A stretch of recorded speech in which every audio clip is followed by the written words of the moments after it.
foarte sinceră cu voi și o să vă spun că sunt impresionată să văd atâția colegi din presă astăzi aici, pentru că nu avem nimic de bârfit, nu avem știri senzaționale de tip tabloid și, în principiu, când lucrurile sunt cât se poate de serioase, ele nu prezintă interes. Sunt tare bucuroasă că viața încă mai prezintă interes și că sunteți aici alături de noi. Vreau să vă spun că am pierdut numărul medicilor emeriți care au venit din străinătate la București, la rugămintea noastră, pentru a acorda în timp, cel puțin în ultimul an de zile, cu generozitate, consultații gratuite oamenilor care au nevoie și care poate nu-și permit, măcar pentru o a doua opinie, nu-și permit drumul de la noi peste hotare. Sau poate că uneori e nevoie de un prim contact ca să fii convins că diagnosticul pe care îl ai e cel pe care îl bănuiai, e cel corect. Și după aceea să faci pasul 2 și să te tratezi așa cum trebuie, fie în țară, fie peste hotare. Mă bucur să îl am astăzi alături de noi pe domnul Dr. Ahmet Alanay. El este șeful departamentului care se ocupă în mod special cu problemele coloanei vertebrale la Acibadem Istanbul. Și un astfel de om nu e ușor să părăsească spitalul în care lucrează pentru 2-3 zile și să vină în România, unde face consultații gratuite, unde domnia sa, pe de o parte, ne dăruiește timpul lui și priceperea, experiența sa, și pe de altă parte, spitalul Acibadem își dă acordul pentru a face acest prim pas către români.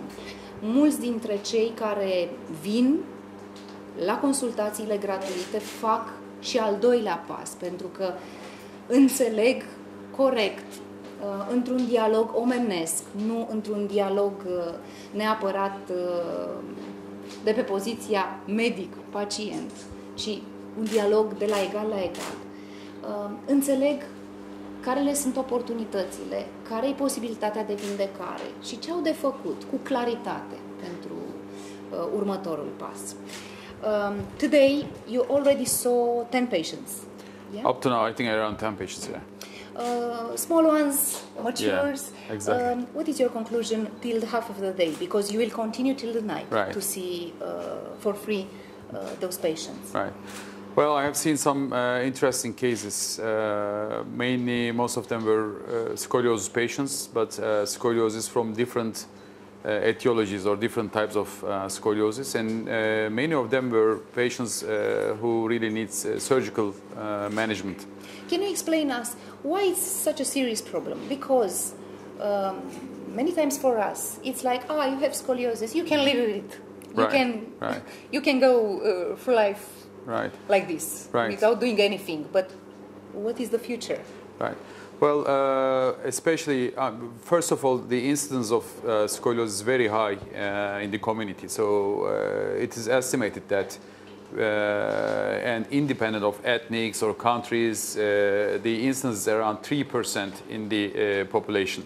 So 3% is a huge number for any specific disease.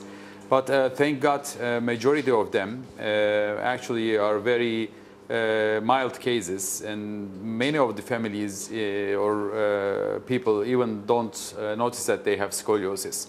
Only at the beginning. In the beginning. But 10% of them, of this population, really needs some treatment, and 25 of each of 1,000 scoliosis patients may need surgical treatment. But you know, we have to actually really understand those patients who don't need surgical treatment or any treatment, and who really needs treatment. Because, you know, in the beginning of scoliosis or even in the moderate curves, the patients don't suffer about anything. So it's rather a cosmetical issue rather than a really disease Maybe you or can a explain main a problem. little bit in a few words, everybody can understand. What is scoliosis, in fact? Yeah, sure. Scoliosis is actually it's a Greek term, and it means the side curvature of the spinal column. Because when you look from front or from the back, the spinal column should be straight. But when we look from the side, we need to have some curvatures, like lordosis in the neck and some kyphosis in the back and some lordosis in the lower back. So this is how we stand erect.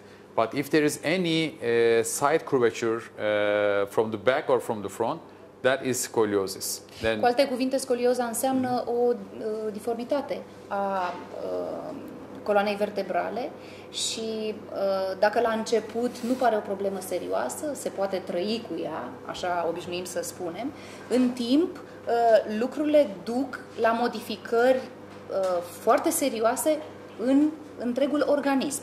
How this can modify our whole body and our internal organs system of work in the future? Well, especially many of them, or majority of them, are seen in our back, upper back. They cause some compression of the lung tissue and also the heart tissue. So we may have severe lung problems. We may have difficulty in breathing. And even if it starts in earlier ages, like before age 10 years, it may even cause severe lung problems, which may cause early death compared to the normal population. So it's one of the problems. Una dintre probleme este faptul că această deformitate, care se accentuează în timp, duce la probleme de respirație, probleme pulmonare din ce în ce mai accentuate și mai cu seamă probleme ale inimii. Vorbim de două organe atât de importante în corpul nostru și, din păcate, decesul timpuriu se declanșează în multe dintre cazuri, deși, așa cum spuneam, se pornește de la o problemă aparent minoră. I saw today, for instance, your patient, a small girl, here nearby us. So apparently this small problem at the beginning, now it's a very serious one. Can you explain us a little bit? What is in her case? In her case, the real problem now, although it seems to be a cosmetical issue, after this degree of curve, she will start now problems with breathing.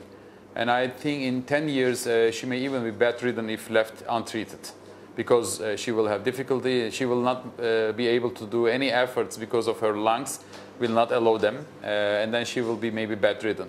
So this will, of course, decrease the quality of life and also decrease life expectancy. Cu alte cuvinte, o pacientă minoră pe care tocmai a văzut-o astăzi domnul doctor, e aici alături de noi, e un exemplu bun pentru a înțelege că ceea ce la început pare a fi o deformitate sau mai mult o problemă cosmetică, în final, pentru această fetiță, dacă nu se va opera, poate deveni o problemă de viață și de moarte. Nu va putea respira. You have a large experience abroad, for instance, in United States. Right. Well, since my training, actually I got my training in the United States, so I always had close collaboration with my colleagues over there.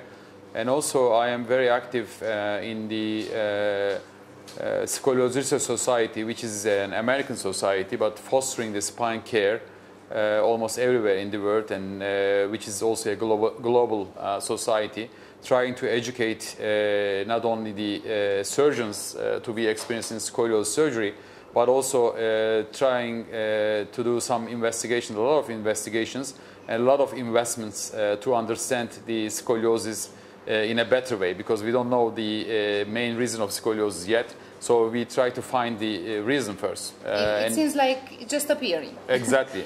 So I'm very active there, and I have chaired the Worldwide Education Committee for 3 years. And my mission was to take education to the underserved places of the world about this problem. And actually, through my chairmanship, of course, I focused on my region, and I tried to organize courses, especially for the Balkanian region. And I did one of my first SRS Balkan meeting in Bosnia 2 years ago. And this will periodically rotate in different countries, and hopefully will come to Romania as well in the near future. And other than that, I also did some patient education programs.